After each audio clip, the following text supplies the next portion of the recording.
Bismillahirrahmanirrahim. Assalamualaikum warahmatullahi wabarakatuh. Alhamdulillah, alhamdulillahi wa syukrulillah binikmatillah, la hawla wa la quwata illa billah. Asyhadu an la ilaha illallah wa asyhadu anna Muhammadar Rasulullah. Allahumma sholli ala Muhammad wa ala ali Muhammad. Pemirsa yang dirahmati Allah, dalam kesempatan hari ini saya akan menyampaikan satu materi tentang mawas diri dari penyakit hati. Hati adalah ibarat cermin.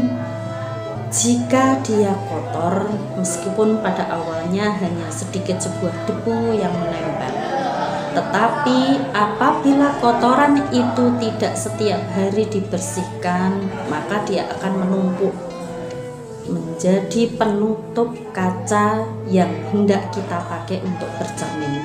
Apa akibatnya? Kita akan terlihat buram di dalam kaca tersebut. Demikian juga dengan hati kita. Ketika hati kita biarkan dalam keadaan kotor, meskipun pada awalnya kita hanya sedikit ada penyakit tentang iri, tentang apalah itu, dan kita biarkan, maka lama-kelamaan hati kita pun akan menjadi tertutup. Relung hati kita, cahaya hati kita akan menjadi pudar. Apa akibatnya? Kita akan susah untuk mengenali, kita akan susah untuk mendeteksi mana yang baik dan mana yang buruk. Padahal hati kita itu menjadi tolak ukur ketika kita berkata, ketika kita melakukan sesuatu hal, kerjaan, akhlak kita, pribadi kita, itu pasti berasal dari hati.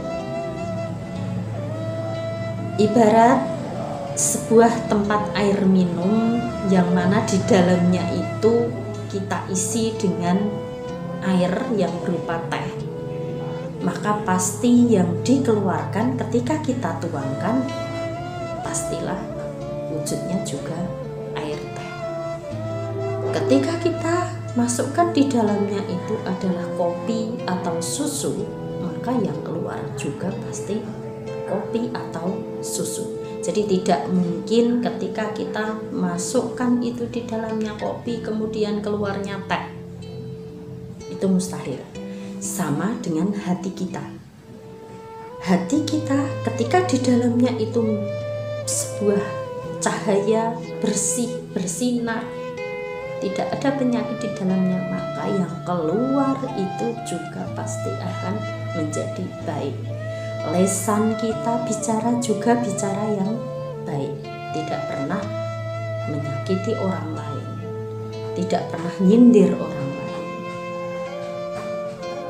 Perilaku kita, perbuatan kita, pikiran kita pun akan menjadi baik juga. Nah, dalam hal ini Allah berfirman dalam surat Al-Baqarah ayat 10, fi qulubihim maradun fazadahumullahu maradun walahum adzabun adzim.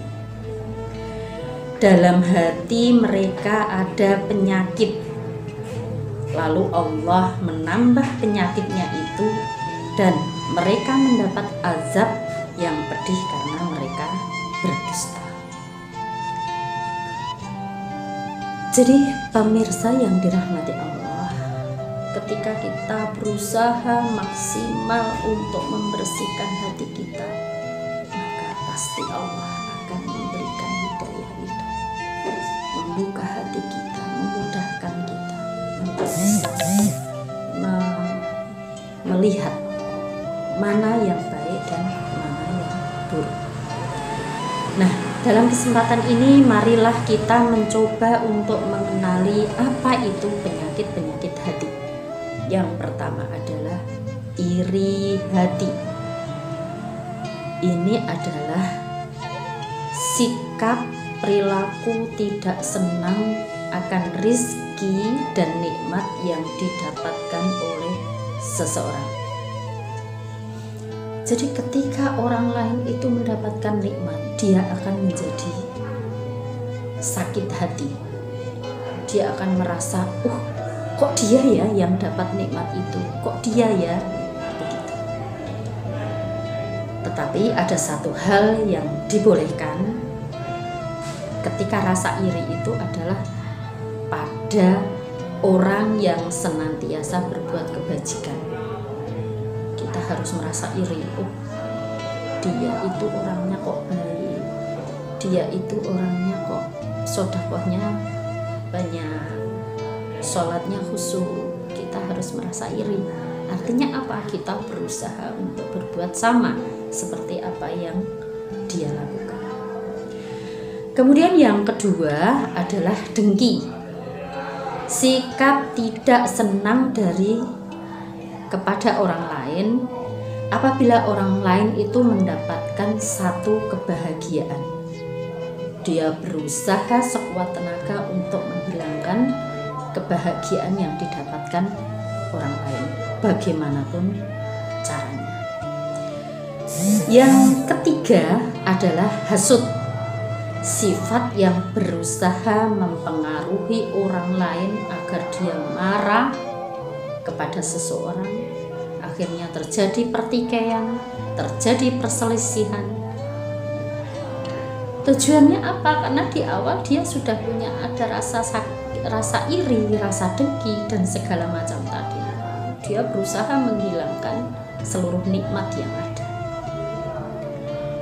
Dia berusaha dan dia akan sangat senang ketika ada orang yang lain yang ada orang-orang yang bertentangan, ada orang lain yang berselisih. Dia akan menjadi senang. Yang ketiga adalah fitnah. Dia akan berusaha menjelek-jelekkan orang lain, merusak nama baik orang lain. Tujuannya apa? Untuk agar orang lain itu jatuh. Sikut sana, sikut sini.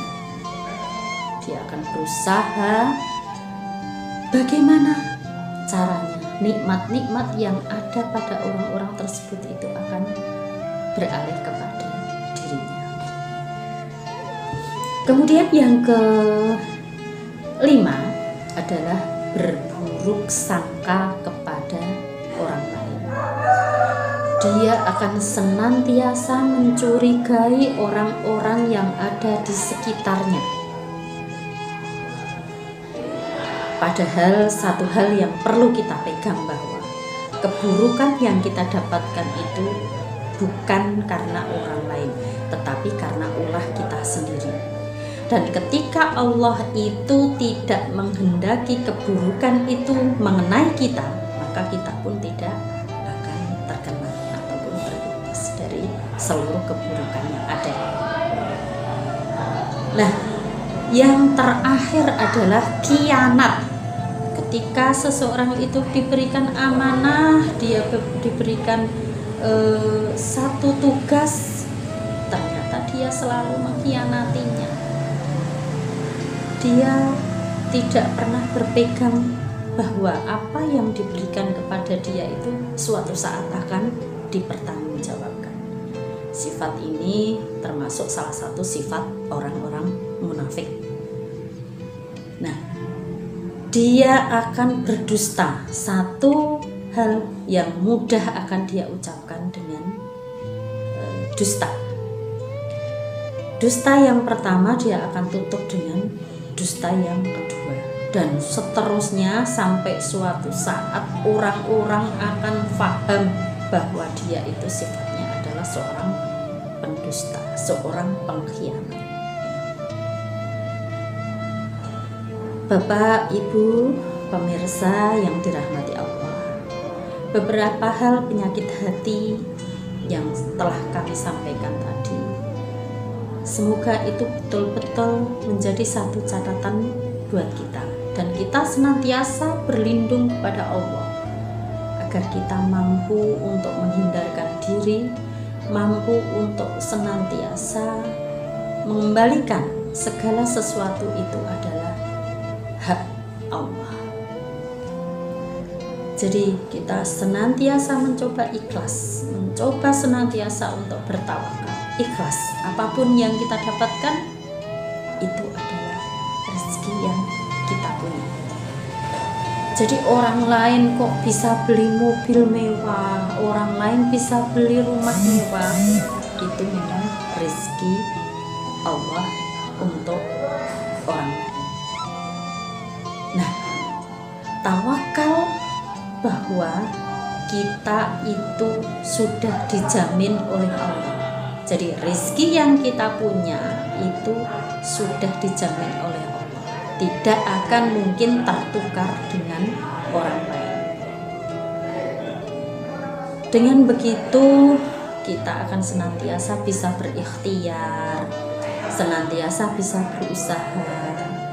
Kalau ternyata yang kita tuju itu adalah keliru, yang kita tuju itu adalah salah, dan itu tidak diberikan kepada kita oleh Allah, mungkin Allah punya skenario lain yang lebih bagus. Jabatan salah satunya. Ketika jabatan itu tidak diberikan kepada kita, mungkin Allah punya skenario lain. Mungkin dengan jabatan itu suatu saat kalau itu diberikan kepada kita, kita akan menjadi lupa kepada Allah, kita akan menjadi sombong, kita akan menjadi congkak, dan lain sebagainya. Maka dari itu, marilah senantiasa kita berdoa.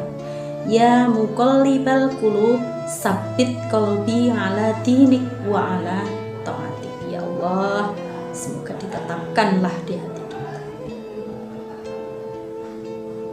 Nah, dalam surat Al-Kahfi ayat 10 juga Allah memberikan satu doa buat kita. Rabbana atina min ladunka rahmah wa hayyi lana min amrina rasyada. Jadi kita senantiasa memohon kepada Allah untuk senantiasa ditetapkan dalam hati kita dengan iman dan Islam. Kemudian senantiasa diberikan petunjuk langkah-langkah kita, apa yang kita lakukan, apa yang kita dapatkan itu adalah sudah menjadi yang terbaik ketetapan Allah buat kita sekalian. Mungkin itu sedikit yang bisa kami sampaikan, semoga ada manfaatnya. Banyak salah dan khilaf kami mohon maaf yang sebesar-besarnya. Billahi taufiq wal hidayah. Wassalamualaikum warahmatullahi wabarakatuh.